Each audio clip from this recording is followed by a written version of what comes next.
Hey, it's Mark coming to you from Baker's Green Acres. Today's the 26th, it's Sunday. Getting light early these days, really nice. I was sitting up there having my first cup of coffee of the day, looking out. Started looking at the produce field and these pigs out here on this field. And they were a little bit close to the fence, it looked like, from the house, so I came out.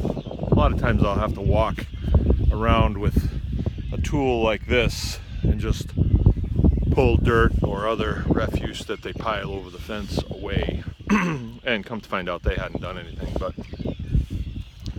as I was in there, I was thinking about the produce field and the steps that I need to make. And what we've done here, for our new listeners, this field used to just be a patch that was not too good of a hay field, and we plowed it up one year and decided to plant cantaloupes, and they didn't grow.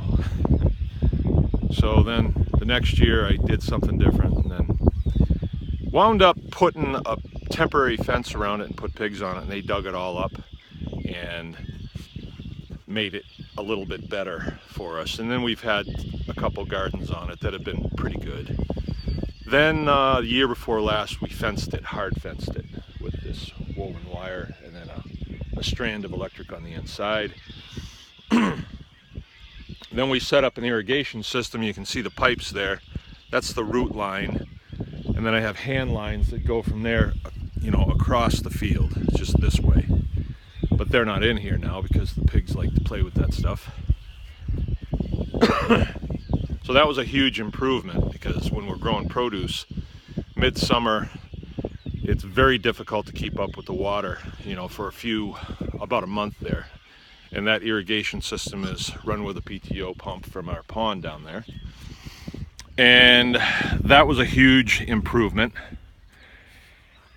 We call it a grow system because when we're done with it for the year, in August, let's say, early September, then we'll put pigs in here. And these guys were little when I put them in. They were just weanlings. And they've been in here all winter long, and you can see there is nothing green out here, not even close to green. This is straw. I put straw bales out here, and then they shred them up. They lay in them and then they eat some of it, and they've basically spread it out. So I've been thinking about what would be my improvement this year on the grow system. And I think it's really simple. If I come out here and I look at the soil on the east end over here, you can see they haven't dug it up at all. They haven't dug it at all. They're not interested in it. But up here, they're going wild. So right in this area, you can see the soil is different. I don't know if you can see that. You can see the marked difference from where they've dug and where they haven't dug. And there's no fence line there or anything like that. And I don't really know, but I would say it's some sort of line, like a lie line or something like that. But it seems to go right down to that big tree down there. Right down to that. But I don't know. I'll probably find out when things keep progressing. But what I'm going to do this year, I dropped my cultivator. So I'm going to fence this off. I'm going to divide this field. And I'll show you where I'm going to divide it. Not quite in half. I'm going to divide it right here, right there, straight across.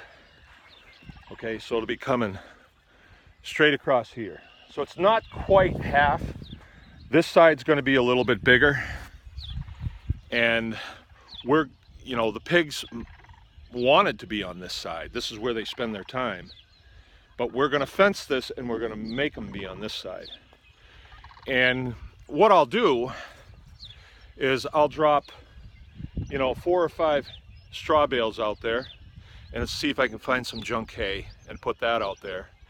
And over the summer, they'll break that all up and they'll work it in I'll be dumping loads of compost, and if I can get chips, I'll dump them out there. And then in the fall, when we do our leaf collection and acorn collection, these pigs will be ready this coming fall. So we will feed them right on that field.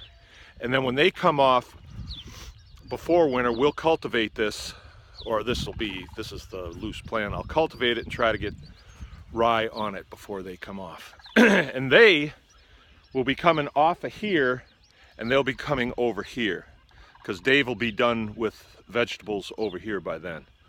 So then I'll be able to get that cultivated into, or planted into rye. So, you know, I've got a field here, and I'm making small changes to it, and they're going to wind up equaling something very big in the years to come. It already is huge. I mean, off of a produce field like this is 55,000 square feet. The amount of produce that you can take off of this is staggering. The problem is manpower to do it, because we're not using a bunch of machinery to do it. I use a cultivator on my small tractor, and that's about it. And if I had a big rototiller, I would use it. I would. And that's on my list of things that I need. So for this year, what we're going to do is let Dave use as much as he needs here, and then the rest of it is going to be a pumpkin patch that we're going to manage carefully. Pumpkins have paid off big time. If you're raising pigs and you have irrigation, pumpkins pay off big time, because, you know, the amount of produce that you get from pumpkins is unbelievable. And we don't even need to harvest it. All we need to do is turn them in here. The pumpkins are out here. I turn a couple of little boys in here with baseball bats and machetes. Job done. Job complete. Okay, it's Mark from Baker's Green Acres.